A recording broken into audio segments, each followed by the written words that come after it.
SIR নিয়ে এক কাট্টা বিরোধীরা সুর চড়াচ্ছে তৃণমূল। যদি একজনও বৈধ ভোটারের নাম বাদ যায় তাহলে 1 লাখ লোক নিয়ে কমিশন ঘেরাওয়ের হুঁশিয়ারি অভিষেক বন্দ্যোপাধ্যায়।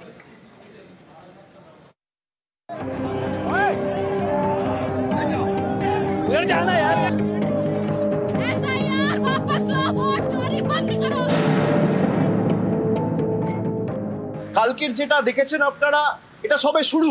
বাংলা থেকে একটা মানুষ যার ভোটার লিস্টে যে প্রকৃত ভোটার যদি তার নাম বাদ যায় এবং বিজেপি যদি ভাবে যে মানুষের ভোটাধিকার কেড়ে নিয়ে দেশটাকে আমাদের রাজনৈতিক সম্পদ হিসেবে ব্যবহার করব, আমরা যে ভাষায় বিজেপি বোঝে সেই ভাষায় আমরা জবাব দিতে জানি। বাংলার একটা মানুষের যদি ভোটাধিকার কাড়ে তাহলে 1 লক্ষ মানুষ নিয়ে নির্বাচন কমিশন ঘিরব। বিজেপির কোনো নেতা বাঁচাবে না। এসআইআর বা ভোটার তালিকার বিশেষ নিবিড় সংশোধন জানি এখন গরম রাজনীতি। এককাট্টা বিরোধীদের কর্মসূচি ঘিরে সোমবার উত্তাপ বাড়ে রাজধানীর। নির্বাচন কমিশনের দপ্তর পর্যন্ত যেতে না পারলেও টিম ইন্ডিয়ার বিক্ষোভ শোরগোল ফেলে দিল্লির রাজনীতিতে। মঙ্গলবারও এসআইআরে চড়া সুর অভিষেক বন্দ্যোপাধ্যায়ের।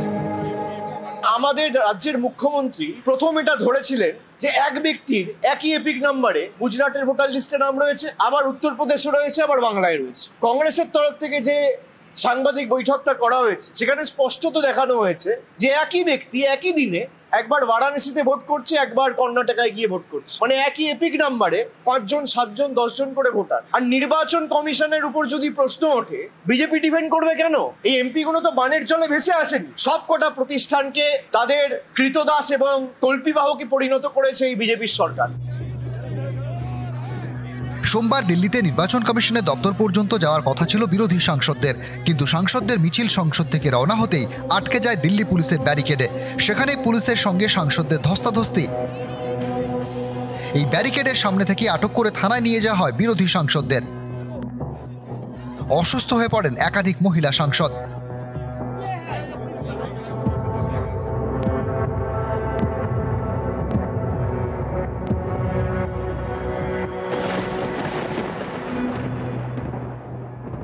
প্রোটেস্ট র্যালি ছিল শান্তিপূর্ণভাবে, তাদেরকে নির্বাচন কমিশনের অফিস অব্দি অ্যালাউই করা হয়।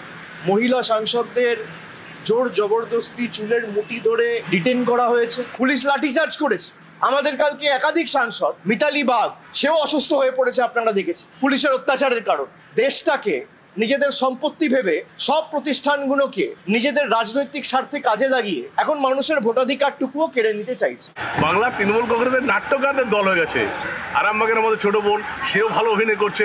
রাহুল গান্ধীকে এত গালিগালাজ করতো, সে রাহুল গান্ধীর কাছে এসে তারা আবার একটু প্রচারের আলোয় পাচ্ছেন। কালকে শতাব্দী পারেনি, সায়নী ঘোষ পারেনি, কালকে জুনমালিয়া পারেনি, কালকে মহুয়া। সোমবারের বিক্ষোভ নিয়ে যখন বাকযুদ্ধ তুঙ্গে, তখন মঙ্গলবারও দিল্লিতে পথে বিরোধীরা। বিরোধী সাংসদদের গেঞ্জিতে লেখা মিনতা দেবী। সম্প্রতি রাহুল গান্ধী অভিযোগ করেন, বিহারের খসড়া তালিকা অনুযায়ী মিনতা দেবী নামে এক ভোটারের বয়স 124 বছর, যা কিনা বিশ্ব রেকর্ড হওয়ার কথা। বিরোধীদের প্রশ্ন, 124এও ভোটার আর কেউ খবর পাননি? এমনটা কি করে হয়? কলকাতাতেও এদিন পথে নামে কংগ্রেস।